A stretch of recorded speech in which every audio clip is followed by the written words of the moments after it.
செல்வங்களே! நீங்கள் அனைவரும் நலமோடு இருக்கிறீர்கள் என்று நம்புகிறேன். இன்றைய தலைப்பு அரசின் பட்ஜெட் மற்றும் விரிவதிப்பு. அரசு பட்ஜெட் என்ன? வரி விதிப்பு செயல்முறை எவ்வாறு செயல்கிறது? பட்ஜெட் எவ்வாறு சமர்ப்பிக்கப்படுகிறது மற்றும் வரி விதிப்பு செயல்முறை எவ்வாறு செல்கிறது என்பதை புரிந்து கொள்வதற்கு முன், அரசாங்கத்தின் கடமை என்ன என்பதை கண்டுபிடிப்போம். பராமரிக்கும் பொறுப்பு முழுவதுமாக அரசிடம் உள்ளது. கல்வி, மருத்துவ வசதிகள்,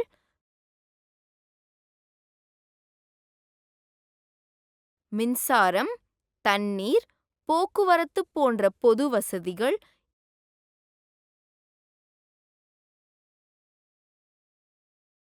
இவை அனைத்தும் அரசாங்கத்தால் கட்டுப்படுத்தப்பட வேண்டும்.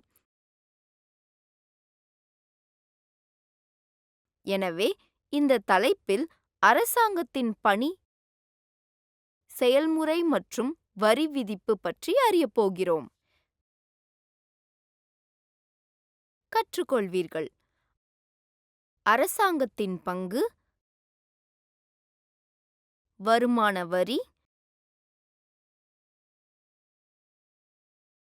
நேரடி வரி, மறைமுக வரி, ஜிஎஸ்டி அல்லது நல்ல சேவை வரி,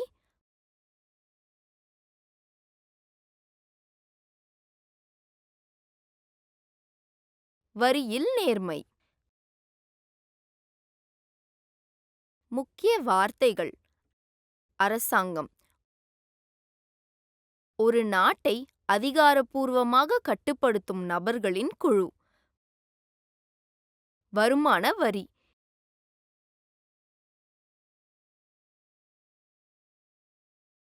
இந்தியாவில் வருமான வரி என்பது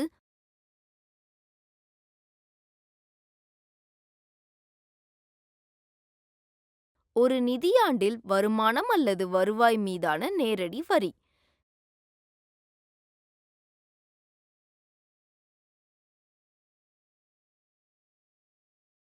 நேரடி வரி ஒரு தனிநபர் அல்லது அமைப்பு நேரடியாக அரசாங்கத்திற்கு செலுத்தும் வரி என நேரடி வரி வரையறுக்கப்படுகிறது.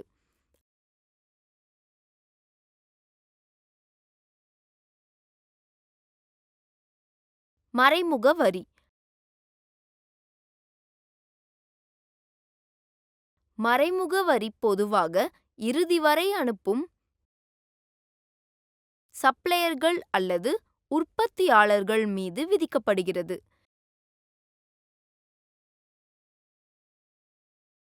ஜிஎஸ்டி அல்லது சரக்கு மற்றும் சேவை வரி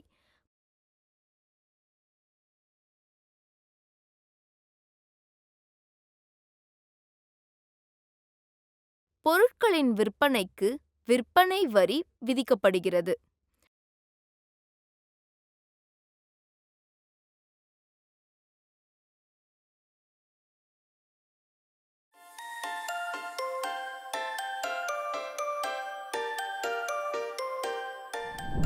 அரசு பற்றி.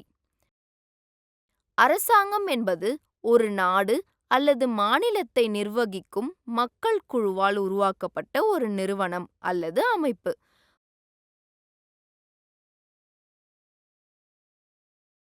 ஒவ்வொரு அரசாங்கமும் அதன் அரசியலமைப்பு அல்லது பயனுள்ள நிர்வாகத்தை உறுதி செய்வதற்காக அது பின்பற்றும் அடிப்படை கோட்பாடுகளை கொண்டுள்ளது.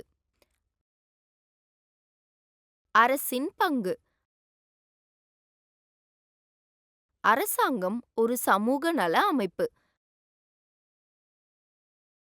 லாபத்தை பெருக்கும் எந்த உள்நோக்கமும் இல்லாமல் சாமானியர்களின் நலனுக்காக செயல்படுகிறது.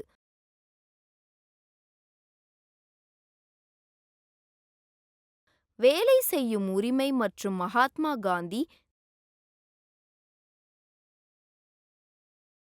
தேசிய ஊரக வேலை உறுதிச் சட்டம் பற்றி முந்தைய வகுப்புகளில் படித்திருக்கிறீர்கள். அதாவது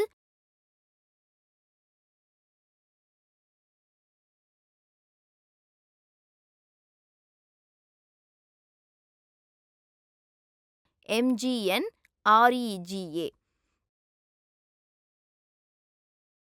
தொழிலாளர்களின் கோரிக்கை மற்றும் ஊதியம் மற்றும் அரசாங்கத்தால் செலுத்தப்பட வேண்டிய மூலதனம் ஆகியவற்றின் அடிப்படையில் கைமுறை வேலையை வழங்குவது அரசாங்கத்தின் பொறுப்பாகும் என்று சட்டம் கட்டளையிடுகிறது.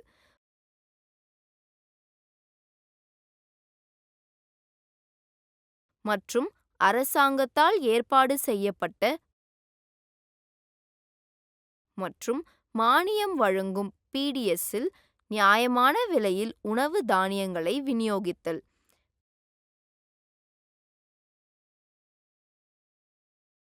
கடந்த காலத்தில் கனரக பொறியியல் மின் உற்பத்தி, எஃகு உற்பத்தி, பெட்ரோலியம் பிரித்தெடுத்தல் மற்றும் சுத்திகரிப்பு போன்ற கனரக தொழில்களை அமைப்பதில் இந்திய அரசும் முக்கிய பங்கு வகித்துள்ளது.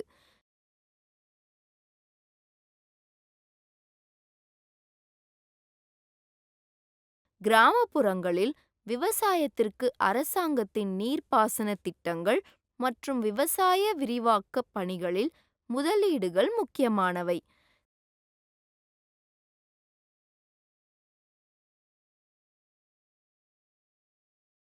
தொழிற்சாலைகள் நிர்ணயித்தை விட குறைந்த விலைக்கு உரங்களை விற்பனை செய்து விவசாயிகளுக்கு அரசு உதவுகிறது.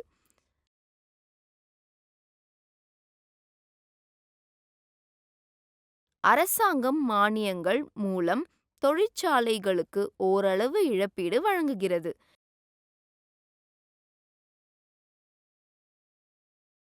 இது இல்லாவிட்டால் தொழிற்சாலைகள் வசூலிக்கும் விலை மிக அதிகமாக இருந்திருக்கும். பல்வேறு பாத்திரங்களை நிறைவேற்ற அரசாங்கத்திடம் போதுமான பணம் இருக்க வேண்டும். அரசின் பல்வேறு பணிகளுக்கு தேவையான பணம் மக்களிடமிருந்து வரியாக வசூலிக்கப்படுகிறது.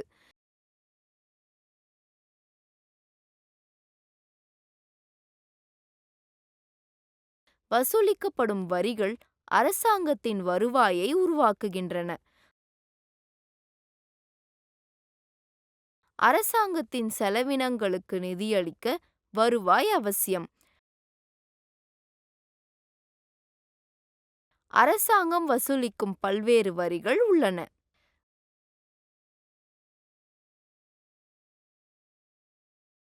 வரிகள் அரசாங்கத்தின் முக்கிய வருவாய் ஆதாரம். அரசாங்கத்தால் வசூலிக்கப்படும் பல்வேறு வரிகள் உள்ளன. கலால் வரி, வருமான வரி,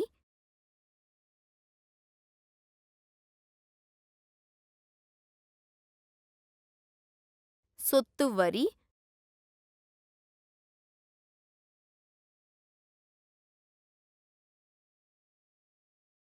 சுங்கவரி போன்ற சிலவற்றை பற்றி நீங்கள் கேள்விப்பட்டிருக்கலாம்.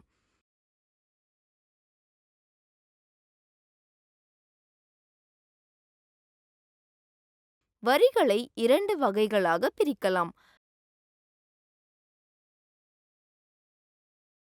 மறைமுக வரிகள் மற்றும் நேரடி வரிகள்.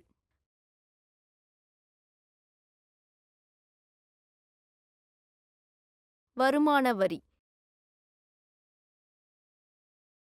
தனிநபர்களின் தனிப்பட்ட வருமானத்தின் மீது வருமான வரி விதிக்கப்படுகிறது.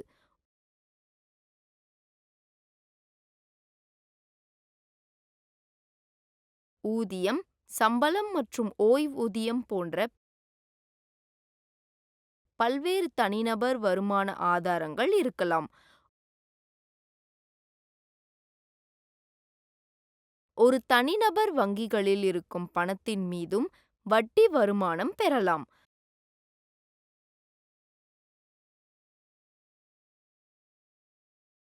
ஒரு நபர் வீட்டு வாடகையைப் போலவே தனக்கு சொந்தமான சொத்துக்களிலும் வாடகையை பெறலாம்.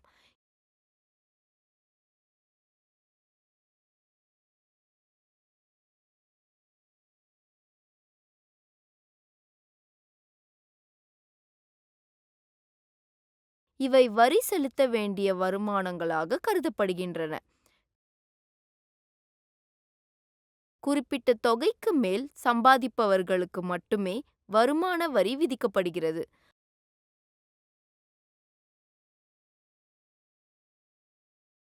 அதிக வருமானம் ஈட்டுபவர்கள் தங்கள் வருமானத்தில் அதிக விகிதத்தை வரியாக செலுத்த வேண்டும்.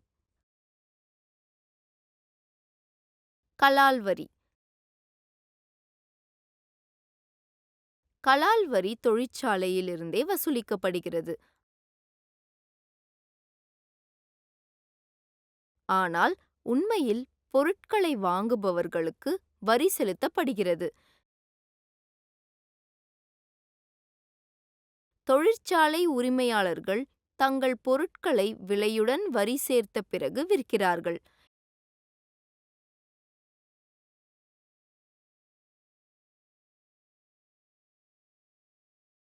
எடுத்துக்காட்டாக, ஒரு டிவி தயாரிப்பதற்கான செலவு ரூபாய் 10,000 ஆகும். நிறுவனம் அரசுக்கு ரூபாய் 1200 கலால் வரி செலுத்தியது. இருப்பினும் நுகர்வோர் வரியை சுமக்க வேண்டும். நேரடி வரி. தனிநபர்களிடம் நேரடியாக அவர்களின் வருமானம் அல்லது நேரடியாக நிறுவனங்கள் மற்றும் வணிகங்கள் ஈட்டிய லாபத்தின் மீது விதிக்கப்படும் வரி.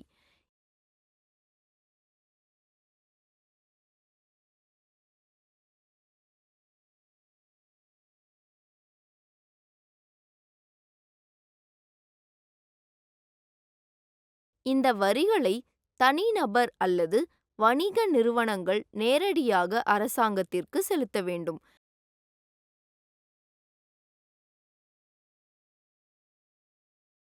இரண்டு முக்கியமான நேரடி வரிகள் உள்ளன: வருமான வரி,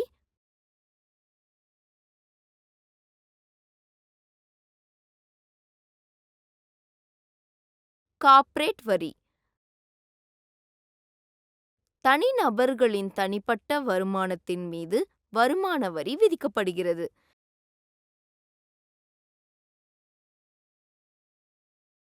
நிறுவனம் அல்லது தொழிற்சாலை மீது கார்ப்பரேட் வரி விதிக்கப்படுகிறது. மறைமுக வரி. மறைமுக வரிகள் பொருட்கள் மற்றும் சேவைகள் மீது விதிக்கப்படுகிறது. பொருட்களின் அச்சிடப்பட்ட அதிகபட்ச சில்லறை விலையுடன், அதாவது எம்ஆர்பி, வரிகள் உட்பட என்று எழுதப்பட்டிருப்பதை நீங்கள் பார்த்திருப்பீர்கள்.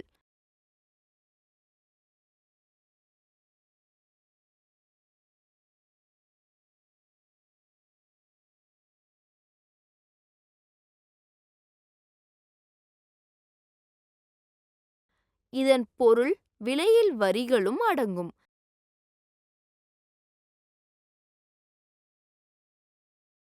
இதேபோல் தொலைபேசி மற்றும் மொபைல் போன் சேவைகள் போன்ற பெரும்பாலான சேவைகளுக்கு நுகர்வோர் செலுத்தும் விலையில் வரிகளும் அடங்கும்.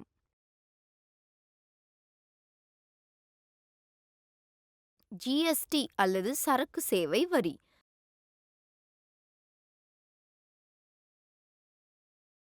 ஜிஎஸ்டி இ-வே பில்களை அறிமுகப்படுத்தியதன் மூலம்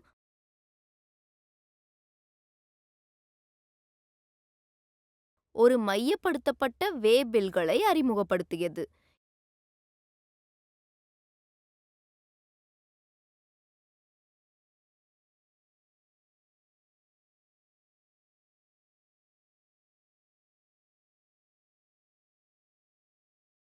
இந்த அமைப்பு ஏப்ரல் 1, 2018 அன்று மாநிலங்களுக்கு இடையேயான சரக்கு இயக்கத்திற்காகவும்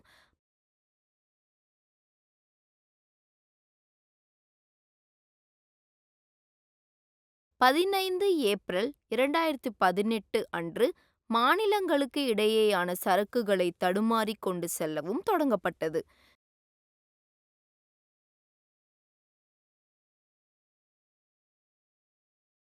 ஜிஎஸ்டியின் மதிய உணவுடன் பெரும்பாலான மறைமுக வரிகள் சரக்கு மற்றும் சேவை வரியின் ஒரு முறையால் மாற்றப்பட்டுள்ளன.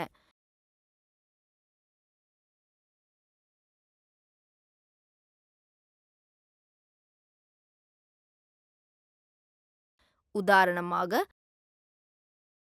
ஒரு பிஸ்கெட் உற்பத்தியாளர் ரூபாய் 450 மதிப்புள்ள பிஸ்கெட்டுகளை தயாரிக்கிறார்.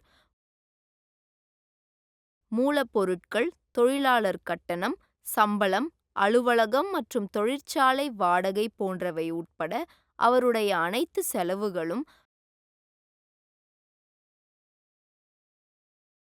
அவர் தனது லாப வரம்பு ரூபாய் 50 சேர்த்தால் வெளியீட்டின் மொத்த மதிப்பு ரூபாய் 500. இது அவருடைய விற்பனை விலை. ஆனால் விற்பனையின் போது பிஸ்கெட் உற்பத்தியாளர் நிர்ணயிக்கப்பட்ட வரி விகிதத்தில் ஜிஎஸ்டி வசூலிக்க வேண்டும்.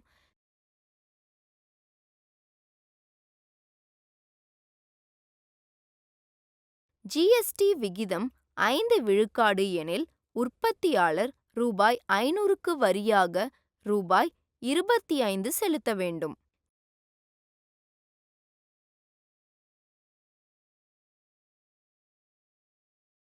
ஜிஎஸ்டியின் தாக்கம். சரக்கு மற்றும் சேவை வரியின் அதாவது ஜிஎஸ்டி முக்கிய நோக்கம் வரி விதிப்பு செயல்முறையை எளிதாக்குவது, வரிச்சுமையை குறைப்பது மற்றும் வரி செலுத்துவதற்கான வாய்ப்பை தெளிவுபடுத்தியது.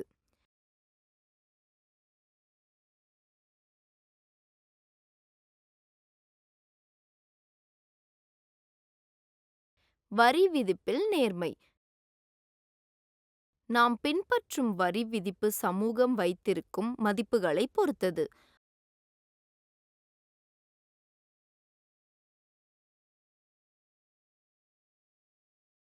ஒரு சிலரிடம் லட்சக்கணக்கான ரூபாய்கள் இருப்பதும் மற்றவர்கள் சாப்பிடுவதற்கு போதுமானதாக இல்லை என்பதும் நியாயமில்லை என்று பெரும்பாலான சமூகங்கள் கருதுகின்றன.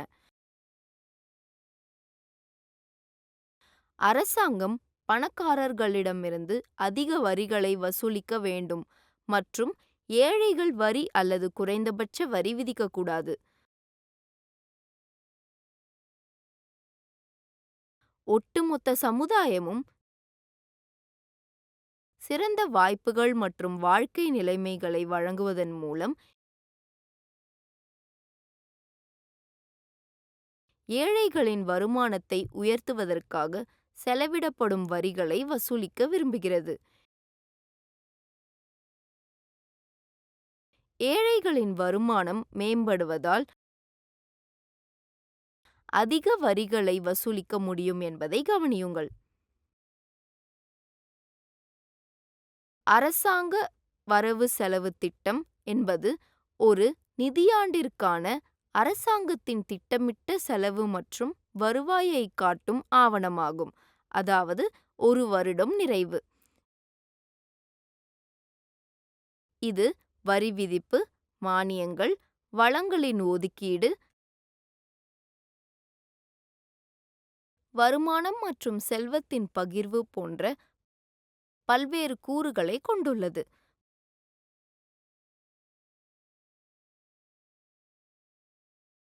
பட்ஜெட் பொருளாதார வளர்ச்சி,